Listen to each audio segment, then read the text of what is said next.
بسم الله الرحمن الرحيم الحمد لله والصلاة والسلام على رسول الله وعلى آله وأصحابه أجمعين أما بعد. ناظرین کرام، السلام علیکم ورحمۃ اللہ وبرکاتہ۔ شرح الادب المفرد کے عنوان سے اس پروگرام کے ہمراہ ہم آپ کی خدمت میں حاضر ہیں، اور اس سے قبل گزشتہ ملاقات کے موقع پر ہم پڑھ رہے تھے امام بخاری رحمہ اللہ کی یہ کتاب کہ جس کا نام ہے الادب المفرد۔ اس کتاب میں یہ باب نمبر 191 کہ جس کا عنوان قائم فرمایا ہے امام بخاری رحمہ اللہ نے، فرمایا کہ باب الشحناء، یعنی نفرتوں سے ہمیشہ اجتناب کرتے رہنا۔ مقصد یہ کہ یہاں امام بخاری رحمہ اللہ نے جو احادیث مبارکہ درج فرمائی ہیں، ان میں ہمیں یہ اہم ترین تعلیم دی گئی ہے کہ ہمارے دلوں میں آپس میں ہمیشہ ایک دوسرے کے لیے عزت و احترام کے جذبات ہوا کریں، اور یہ کہ وہاں اسلامی معاشرے میں اور اس ماحول میں ہمیشہ محبتوں اور قربتوں کے معاملات ہوا کریں، نہ یہ کہ وہاں نفرتیں ہوں یا یہ کہ رنجشیں ہوا کریں۔ اس سلسلے میں ناظرین کرام، اس سے قبل ہم متعدد احادیث پڑھ چکے ہیں، اور ہماری گفتگو یہاں تک پہنچی تھی کہ یہ حدیث کہ جس کا نمبر ہے 413، رسول اللہ صلی اللہ علیہ وسلم نے یہ ارشاد فرمایا، تین چیزیں اگر کسی انسان میں نہ ہوں تو پھر ان تین کے سوا اگر کوئی برائی اس میں پائی گئی تو اللہ جسے چاہے گا معاف فرما دے گا۔ فرمایا کہ انسان اگر اس حالت میں اس کی موت واقع ہوئی ہو کہ وہ اللہ کے ساتھ شرک نہ کرتا ہو، یعنی پہلی بات یہ ہو گئی کہ شرک سے ہمیشہ بچتے ہی رہنا تا دم آخر، زندگی کی آخری سانس تک۔ اور دوسری بات یہ کہ وہ جادوگر نہ ہو، اور تیسری بات یہ کہ اس کے دل میں کسی مسلمان بھائی کے خلاف نفرت نہ پائی جاتی ہو۔ تو یہ تین چیزیں ہیں، اور اس بارے میں ہم مفصل گفتگو اس سے قبل گزشتہ ملاقات کے موقع پر کر چکے ہیں۔ البتہ چند ضروری باتیں باقی رہ گئی تھیں، اور بالخصوص یہ کہ یہ جو جادو کا معاملہ ہے، جادو دین اسلام میں انتہائی قبیح ترین عمل قرار دیا گیا ہے، اور جادوگر انسان دینی تعلیمات کی روح سے انتہائی بدترین انسان ہے، اور اس کی وجہ یہ ہے کہ اولاً تو دوسروں کو پریشان کرنا، دوسروں کو نقصان پہنچانا جادو کے ذریعے یہ اپنی جگہ بدترین عمل ہے۔ مزید یہ کہ جادوگر ہمیشہ اللہ کے ساتھ شرک کیا کرتے ہیں کہ وہ اپنے شیطانوں سے مدد مانگا کرتے ہیں، تو یہ شرک یہ ناقابل معافی گناہ ہے اور بہت ہی بھیانک ترین جرم ہے۔ تو جادوگر بھی شرک کیا کرتے ہیں۔ پھر اس کے علاوہ یہ کہ ہم نے یہ تذکرہ کیا کہ قرآن کریم میں جہاں جادوگروں کے بارے میں تذکرہ کیا گیا ہے، مثلا یہ کہ وَاتَّبَعُوا مَا تَتْلُو الشَّيَاطِينُ عَلَى مُلْكِ سُلَيْمَانَ، کہ وہاں سلیمان علیہ السلام کے ملک میں شیطان جو کچھ پڑھا کرتے تھے، یعنی جادو منتر وغیرہ، تو یہ جادوگر انہی سے یعنی شیطانوں سے یہی جادو وغیرہ سیکھا کرتے تھے، اور پھر اسی برائی کو اپنایا کرتے تھے۔ تو اس تذکرے سے قبل قرآن کریم میں یہ تذکرہ بھی کیا گیا کہ نبذ فریق من الذین اوتوا الکتاب کتاب اللہ وراء ظہورہم، کہ انہوں نے اللہ کی کتاب کو پیٹھ پیچھے پھینک دیا۔ اور اس کے بعد یہ تذکرہ کہ شیطان کا اتباع کیا، تو اس سے یہ بات سمجھانا مقصود ہے کہ جو جادوگر ہے وہ اللہ کی شان میں اور اللہ کے دین کی شان میں، اللہ کے کلام اور اللہ کی کتاب کی شان میں گستاخی کیا کرتا ہے، کہ اللہ کو ناراض کرے گا، اللہ کی نافرمانی کرے گا، شیطان کی پوجا کرے گا، ہر وہ کام کرے گا جس سے اللہ ناراض ہو اور شیطان خوش ہو جائے۔ جس طرح اللہ کی رضامندی اور خوشنودی حاصل کرنے کے لیے بندہ مومن اور اللہ کا قرب حاصل کرنے کے لیے مومن اچھے کام کیا کرتا ہے، کہ اللہ کی عبادت ہو، نماز اور زکوٰۃ اور روزے کی خوب پابندی کی جائے، ہر اچھا کام کیا جائے، ہر برائی سے اپنا دامن بچانے کی کوشش کی جائے۔ تو یوں جس قدر اچھے کام کرے گا انسان تو اس میں روحانی ترقی ہوتی چلی جائے گی، اور وہ اللہ کا قرب حاصل کرنے کے معاملے میں ترقی کی منازل طے کرتا چلا جائے گا۔ تو اسی طرح اس کے بالکل برعکس جو شیطانی قوت حاصل کرنے کا خواہش مند ہوگا تو پھر وہ ہمیشہ ایسے برے کام ہی کیا کرے گا کہ جنہیں شیطان پسند کیا کرتا ہو، کہ شیطان خوش ہوگا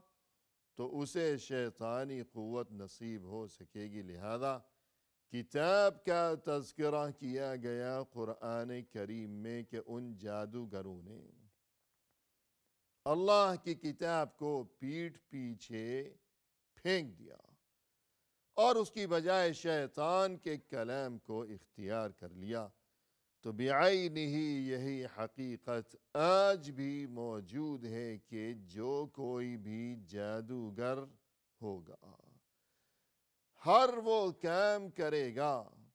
جو اللہ کی مرضی کے خلاف ہو اور جو شیطان کی مرضی کے مطابق ہو۔ مثلا یہ کہ دین اسلام میں طہارت و نظافت کا اور پاکیزگی و صفائی کا حکم دیا گیا کہ انسان کا دل پاک اور صاف ہو، اس کے خیالات پاکیزہ ہوں، لباس اور یہ کہ اس کا گھر، اس کا بستر، اس کے اٹھنے بیٹھنے کی جگہیں اور اس کا بدن اور یہ کہ دانت اور ہاتھ پاؤں اور جسم سبھی کچھ صاف ستھرا ہوا کرے، نماز کے لیے باوضو ہو، تلاوت قرآن کے لیے قرآن کو چھونے کے لیے باوضو ہوا کرے۔ تو یوں جس قدر انسان صفائی کا اہتمام کرے گا تو اسے اللہ کا قرب نصیب ہوتا چلا جائے گا۔ لیکن جادوگر ہمیشہ ناپاک رہے گا، غلیظ اور نجس۔ جس قدر بڑا جادوگر ہوگا اسی قدر وہ غلاظتوں سے بھرپور اور بدبوؤں میں رچا بسا ہوا، کہ اس کا جسم بھی غلیظ اور نجس، کپڑے بھی اس کے ناپاک اور خود بھی ناپاک، اور اس کی سوچ، اس کا دل، اس کا دماغ سر سے پاؤں تک وہاں غلاظت ہی غلاظت اور گندگی ہی نظر آئے گی، کہ شیطان اسی چیز سے خوش ہوا کرتا ہے۔ اور اس کے علاوہ مزید یہ کہ مسلمان قرآن کو سر آنکھوں پر رکھے گا، قرآن کی خوب عزت و احترام کرے گا اور صدق دل سے اس کی تصدیق کرے گا، اور یہ کہ خلوص نیت کے ساتھ قرآن کی ہر تعلیم پر عمل کی فکر اور جستجو کرتا ہی رہے گا۔ لیکن جادوگر قرآن کی بے حرمتی کیا کرتا ہے، اور بعض اوقات نعوذ باللہ جادوگر قسم کے لوگ اپنے گھروں میں قرآن کریم کا کوئی نسخہ لے کر اسے بیت الخلاء میں رکھ دیا کرتے ہیں۔ اس سے بھی بڑھ کر یہ کہ بعض اوقات اس پر نجاست کے قطرے ڈالا کرتے ہیں، قرآن کریم کے اوپر نجاست ڈالتے ہیں۔ یا بہت سے جادوگر قرآن کریم کو اپنی ٹانگ کے ساتھ یا ایسے اوراق جن میں قرآنی آیات لکھی ہوئی ہوں انہیں اپنی ٹانگ کے ساتھ یا پاؤں کے ساتھ یا جرابوں کے اندر پاؤں کے نیچے رکھا کرتے ہیں۔ تو جب معاملہ یہاں تک پہنچا ہوا ہو تو پھر ہمیں اس بات کو خوب سمجھ لینا چاہیے کہ جادو کتنا برا عمل ہے، اور یہ کہ جادوگر انسان کس قدر بدترین قسم کا انسان ہے۔ اسی لیے اس چیز سے یعنی جادو سے منع کیا گیا۔ اور تیسری چیز یہ کہ وہ کسی کے خلاف نفرت نہ رکھتا ہو اپنے دل میں۔ تو یہاں یہ بات سمجھانا مقصود ہے کہ نفرت انسان سے کیا کیا بھیانک جرائم کروا دیا کرتی ہے، کہ جس طرح انسان جب جادو کے زیر اثر ہو کہ جادو پھر نفرت، دونوں چیزوں کو یہاں اس حدیث میں ایک ساتھ ملا کر بیان کیا گیا۔ تو اس سے اس بات کو خوب سمجھ لینا چاہیے کہ جس طرح انسان پر اگر جادو کر دیا گیا ہو تو جادو کے زیر اثر انسان ایسے برے کام کرے گا اور ایسے بھیانک جرائم کا ارتکاب کرے گا کہ عام حالات میں کوئی انسان ایسے جرائم کا اور ایسے گناہوں کا اور ایسی برائیوں کے ارتکاب کا کبھی تصور بھی نہیں کر سکتا کہ میں کبھی اس گناہ کے قریب پھٹک سکوں۔ یہ ممکن نہیں ہے، تصور بھی نہیں کیا جا سکتا، لیکن چونکہ وہ خدا نخواستہ جادو کے زیر اثر آ گیا کہ اس پر جادو کر ڈالا ہے کسی نے، تو اب نہ جانے وہ کیا کیا بھیانک جرائم کر بیٹھے گا، شاید کسی کا خون بھی کر ڈالے گا۔ تو بعینہ اسی طرح جب انسان نفرت کے زیر اثر ہو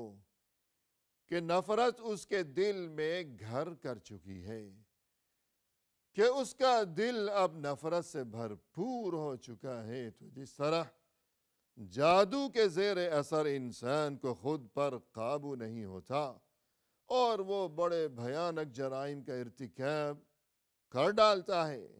تو اسی طرح نفرت کے زیر اثر بھی انسان بڑے بھیانک جرائم کا ارتکاب کر دیا کرتا ہے۔ نہ جانے کیا کیا کر گزرتا ہے وہ انسان کہ عام حالات میں جن چیزوں کا تصور بھی نہیں کیا جا سکتا،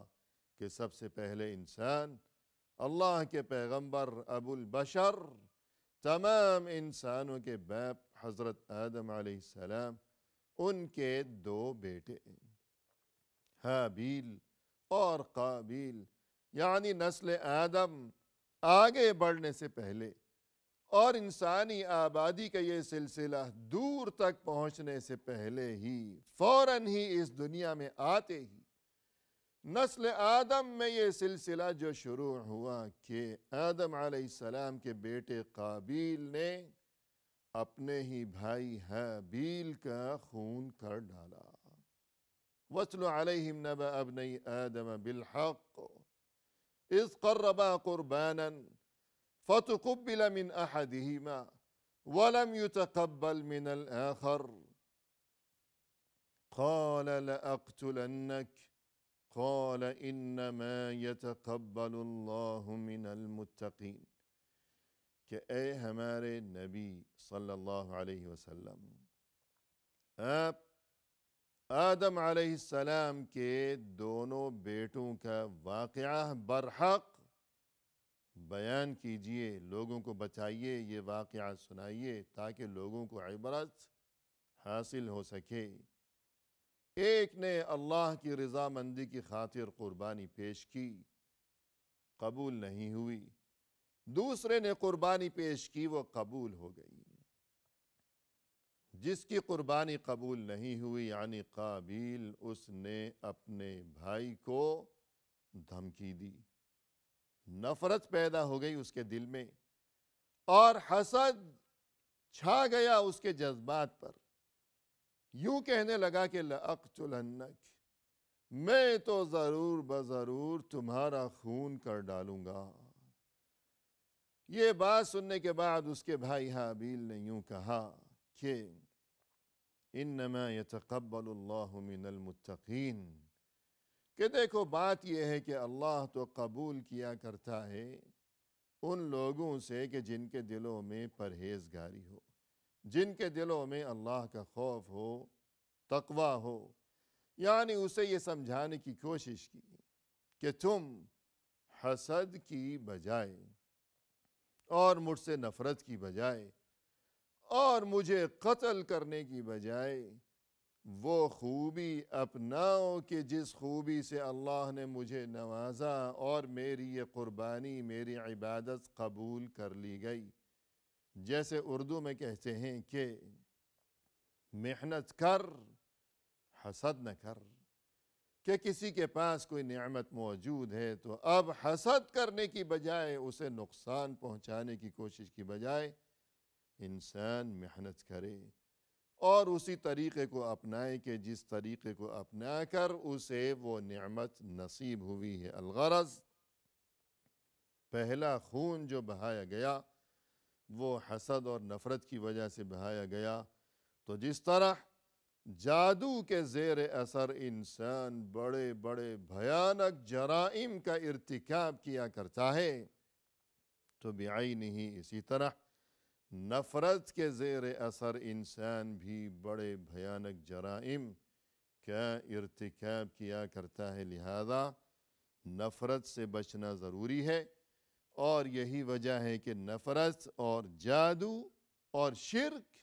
ان تینوں چیزوں کو یہاں اس حدیث میں ایک ساتھ بیان کیا گیا ہے۔